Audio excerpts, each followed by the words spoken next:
Hey guys, and welcome back to The Controversial Mom. I'm your host, Emily Jones. And today we're going to continue on what's probably going to end up being a very controversial topic. Not right now, but probably in the coming months, maybe coming years. I hope not that long. But I want to talk about something that I've really kind of gone into the deep end with this, and that is companion AI. So, we've all heard about AI. We know that it exists. It's being pushed in the schools, it's being pushed on our kids, it's being pushed on us. But there's a whole nother level to AI, and that is something called companion AI. I've kind of heard about this in passing, but didn't really understand the depths of it until the past couple of weeks when I started doing a lot of research, really more on AI regulation. And through that, I kind of went down this rabbit hole of companion AI. And let me just tell you, it is probably one of the most terrifying things that I have ever read about, learned about, aware of. Like, it terrifies me for the world that our kids are growing up in. So let's kind of start with some basics. Companion AI is exactly that. It's AI, software, an app, non human, and it's designed to be friends with the user. So, in a world where social media has already destroyed so much of our ability to connect with others, we're now introducing more software that's going to further distance us from reality. It's absolutely terrifying. And the most terrifying part in all of this is not necessarily that it exists, but there's zero regulations or restrictions on this. And that's the part that really just sent me in a tailspin over the past week, understanding the dangers of what this stuff does and how it's killing our kids. Literally, it is killing our kids. So let's start with some basics. Companion AI, there's kind of two pieces to this that I'll talk about today. There may be more to it. I just don't have that level of knowledge yet, but probably will develop it in the coming months. So there's two different types that I'll talk about. There's chats, just like Chat GPT and all of that, right? Where you go in and you're on a computer or an app and you're texting and having conversations via text. And one of the most common ones, and it's the one I'll talk about more today than anything else, is called character AI. And it is character AI. It's AI where the software, the tool, the system, whatever you want to call it, actually has a human persona. And you can kind of design these characters where it can be a friend, it can be a boyfriend, girlfriend, which is a whole nother issue. More concerning is it can be a therapist or a mental health provider. And that's the very dark side in all of this. So some of the key ones that are out there's character AI that I mentioned. There's one called Replika, Nomi, and Kinroid. That last one I have not heard as much about, but the other ones are pretty commonplace. So when you talk character AI, companion AI, it's usually character AI, Replika, or Nomi. Those are the three most prominent ones. And that's bad. It's very bad. But most of us, if you've got little kids, you kind of get to the point of like, oh, thank God my child's not old enough to be doing that. But don't worry, they're still targeting your children, because one of the biggest toys on the market this year for Christmas is something called Miko. That's Miko. And it is an AI robot for children. I think it's a bear. I've looked at so many of them. It's kind of running together, but I'm pretty sure it's a bear. No, it's not. It's a little robot. Sorry, I'm remembering. It's a robot. And it is AI. It's all about developing relationships with your young children. And I mean young, like under 10. This thing is designed for young, small children. And it's getting news because there have been situations where it starts making sexual suggestions to children. That is highly disturbing. The other one that I found, because I just went on Amazon and started searching for things. The other one I found is just an AI robot, and it kind of reminds me of the Transformers.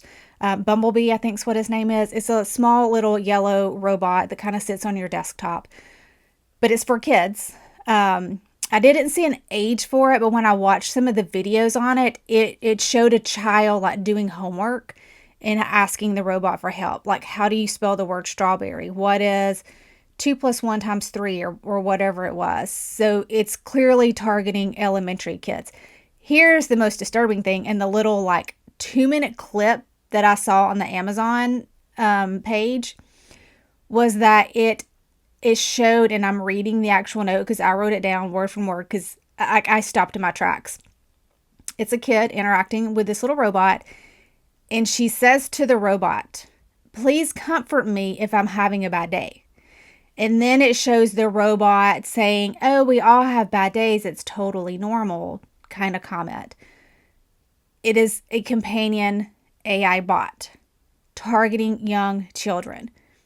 And that doesn't sound bad on the surface based on what I just told you, but hang with me because we're going to get into the depths of how evil and disastrous this crap is. And y'all, it is evil. There is no other word for it. It is pure evil. AI can change our world. Like, I am not arguing that. There are a million wonderful things that it can do, but we've got to slow down and truly understand what this crap's doing to our society. Moral part of this aside, it is truly destructive of our children. And we've got to start normalizing this conversation. So we're going to get into that today. So I'm not going to get into the toy piece of this because honestly, I've just not gone down that rabbit hole yet. I'm going to because there's clearly a lot there. I want to talk about the chat versions of all of this stuff because that's really and truly where we've seen the most negative impacts with companion AI. So character AI, and I'm going to focus on that one versus the other systems, the other tools, because I've just seen more on character AI just because that's the rabbit hole I went down. It doesn't mean that it's any better or worse than the rest of them. They're all equally horrible and evil. I'm just going to reference character AI because that's the one that I happen to know more about. So do not think you can get on these other tools and they're fine, like no harms. Not the case. They're all horrible. I'm just focusing on character AI. So currently right now, character AI is in the process of banning users under the age of 18. That is only after they have been sued multiple times because children under the age of 18 have committed suicide as a result of these conversations. And only after regulators and legislators started coming to them asking questions. So it was only at that point did the developers of this tool go, you know what, we probably should take some action here and get some heat off of us. We'll ban this for anyone under the age of 18. So they've started taking action on this. Here's where it's a problem. They're going to put in something that says you like an age verification step. So, and we've all seen them. You start going to a website or an app and it asks, are you above the age of 18? You say yes, and you proceed. That's it, right? That is a massive issue because it's not actually verifying age. It's simply a step that the developers are putting in place to release themselves of liability. Because then they're going to go back and say, well, we have an age verification step there. The fact that the person lied and they're really 12 instead of 18, like that's on the user. I can't control that. That is not designed to protect children. That is there to release them of liability. And we need to start understanding that. That is just, it's just there to make them look like they're trying when they're really not. So when character AI starts saying, we're going to start using age verification, we're not going to have this out there for anyone under the age of 18. That's a lie. That is simply there for them to check the box that they did something to save children's lives. They're not really trying, which is, I'm going to lead into why that matters. The other big thing with this company, and this disturbs me a lot, their main financial benefactor is Google. So what I learned is the two developers for character AI used to work at Google. They developed this while they were at Google. They took it to the leadership of Google and they wanted Google to take it to market. And it was under a different name. I can't remember what it was. Meta, maybe. I can't remember. They took it to the leadership at Google and said, hey, like this is a crazy awesome tool. We need to get this on market. Let's roll. And Google actually, like I will slightly give them a little bit of credit here. they hit the brakes and they said, like, this is not tested enough. We need to really slow down. We're not ready to roll this out yet. I'm sure the leadership at Google recognized the potential for lawsuits, and that's why they didn't roll it out. It wasn't because they care for our kids. It was all about profitability. Let's just be honest. So the developers of Character AI then left Google because they were so anxious to get this to market. They left Google, went to a startup where they could put it on the market quicker. Because as they say, startups can get to market faster than these big tech giants. How? I don't know. I don't, probably liability and legal issues. I don't know. But they intentionally left Google because Google would not put this on the market quick enough, took it to a startup where they rolled it out. I want to say it was in 2022. It's only been on market for a couple years. And it's not tested. There's no regulations. There's nothing. They even admit, and was in an interview, I can't remember who it was with, that the point was to just get it to market so they could start testing it and they could get user feedback on what worked and didn't work. So they admit they never put any type of restrictions on this thing, that they were just wanting to get it to market.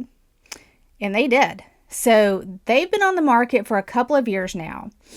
Like I said, they're now trying to put some steps in place to prohibit anyone under the age of 18 from accessing it. But don't you worry, they're now trying to create an under 18 version that kids can use. So they'll basically have two different versions. They'll have the 18 and up, which will have zero restrictions on it in terms of content. And then they'll have an under 18 that's going to be a little bit more restricted in terms of content that it can push to kids. So the big thing in all of this is they started getting sued. Multiple lawsuits all across the country. There was one case in particular that I read a little bit more about. I've heard the mom of this story on the news, so it was easier for me to search for her. But it was this 14-year-old child, happy-go-lucky, no issues whatsoever, very active, involved in school and sports and all of this. I don't know how he got introduced to Character AI, but he did. And within the span of 10 months, he went from being a very active, outgoing, engaged young boy to completely cut off from the world. He would not smile when they took pictures. He barely talked to his parents. He would come home from school and go to his bedroom and stay in there for hours. And eventually it led to him committing suicide. And it was only after this young child, 14 years old, only after he committed suicide did the mom become aware of this relationship with Character AI. And I mean, obviously she's not released any of this stuff because I'm sure that it's very painful for her. Also, they're in the middle of a lawsuit. But what she has said is that he developed a romantic sexual relationship with this Character AI. I have so many questions about that I probably don't need answers to. But this character bot encouraged him, told him, I love you. Like, I want us to be together. Like, it's software. As adults, we understand this is non-human. It's not capable of emotions and feelings.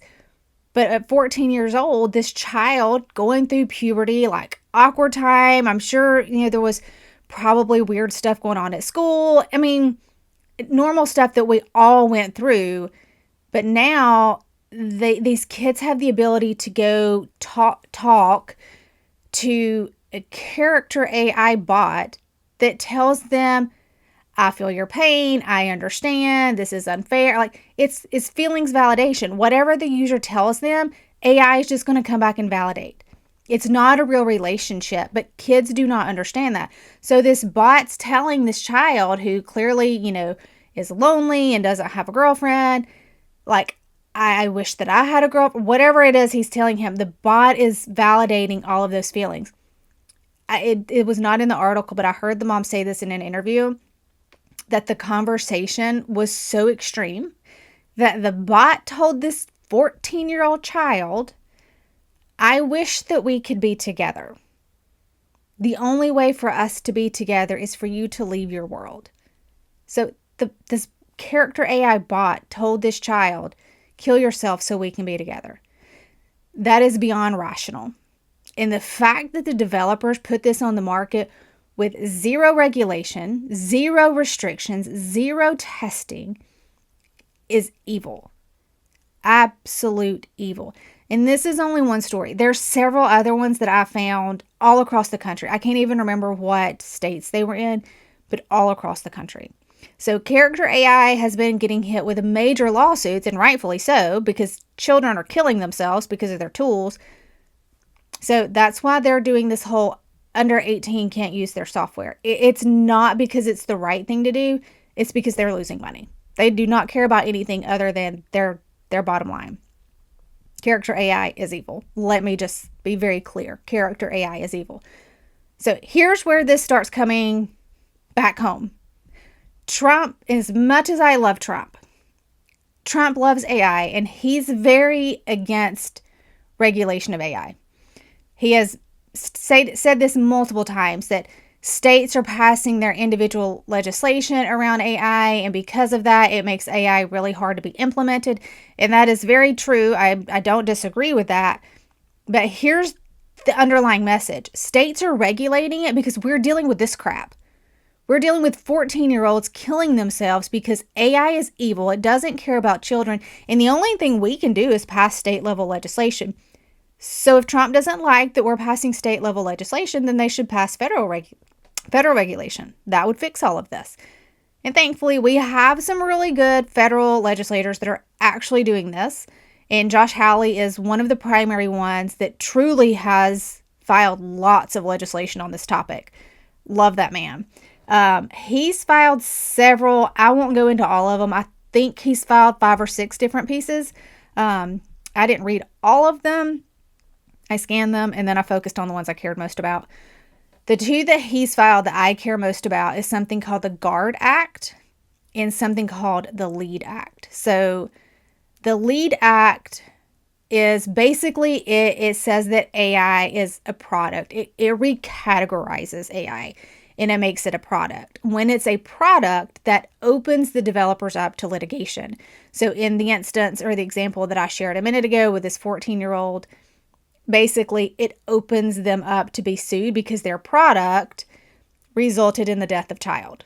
So that's the nutshell version of it.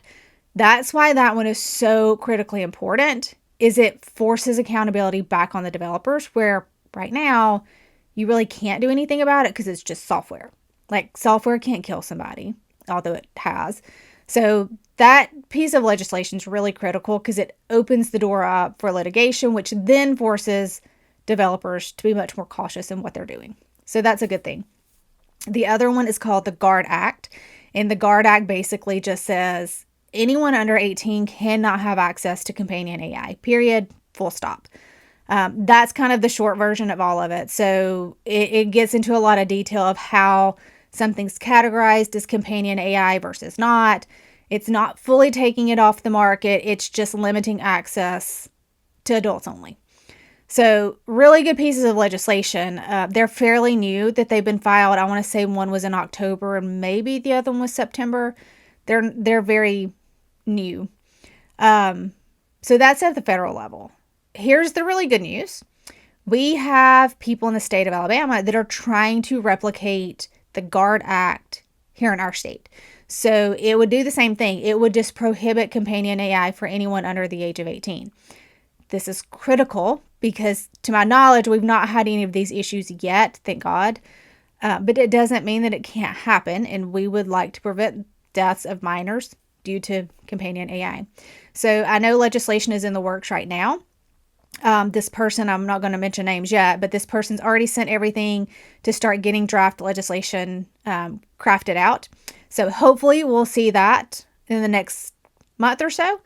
And we can start really talking about what it's going to do for our state. I know they're working to also add in some accountability measures. So if, we pass it and it goes into effect and then a 16-year-old somehow figures out how to get access to character AI, then we have legal ramifications. So there's some good stuff happening in our state on this topic, we've just got to raise awareness. We've got to get people understanding the dangers that this poses to our children and get people making phone calls to make sure our legislators actually pass this bill this session. The other good thing I will say, as I was learning a lot about this, I went on my son's computer, his school computer, I should say, to check if the school allowed access to these tools. I cannot tell you how grateful I am. None of this stuff is accessible on the school computers. I checked my son's school. He's in Madison City. I had a friend check in Huntsville City, and same thing. They're completely blocked. So from what I can tell, schools are ahead of this and they've blocked access to this, which is phenomenal because we certainly do not need kids getting access to this at school. So it looks like the school piece of it's fixed, but now we've got to fix the part, like the free market side of it, where kids come home and they get on iPads and phones and computers and all of that. We need to take action to block that. So there's hope for our state that we can get this done. The other piece of legislation that's going to be very critical, if we get this piece passed, dealing with companion AI, we also have to get the App Store accountability legislation passed. And basically what that does, it prevents the little pop-up that says, click yes to verify that you're over the age of 18, and the 15-year-old clicks okay and they move forward. The App Store accountability bill will say there has to be a parental sign off. Like essentially, if the child is or the phone is registered to a child under 18, it automatically alerts the parent when new apps are downloaded. So the parent has to sign off on it. If there are major shifts in terms and conditions around like data collection, or if there's any shift in the performance of the platform, if it starts out as a game where it's just like a one user, there's no interacting with other people, and then they upgrade it to where you can connect with other players on other devices. If that were to change, then the parent would have to reapprove everything. So it's forcing the function where parents have to sign off on it, and a 15-year-old kid can't just go, yeah, I'm 18, and click OK and move forward. So it's kind of a two-part piece of legislation. They're separate pieces, but to truly get the protections in place, we need to pass both of these. So that was a lot. I really didn't plan to talk about the App Store accountability, but it's really important that we understand getting that passed is kind of the forcing function of prohibiting children from accessing companion AI. So you will hear a whole lot more from me in the coming weeks, months, years, probably about companion AI, because we have got to make this conversation more mainstream. People need to understand what this is, how it's affecting our children. Most importantly, what we as parents and adults need to be doing to protect kids from this very, very, very evil tool that's out there. So if you have questions, let me know. I am going to try and post a bunch of links in the comments or the notes of this episode so you can go read the actual stories behind all of this, because I cannot do them justice. I can't talk about all the details, and you need to see, hear, read all of this stuff firsthand to really grasp what we're dealing with. So hopefully I can get those in there and you have time to go read them, because the more informed each of us are, the more powerful we become. So as always, guys, I appreciate your time. Thank you for joining me, and thank you for letting me vent about all of this, because again, I need to get this out of my head. It's very therapeutic to just talk about. So thanks for joining, guys, and I will see you guys next week.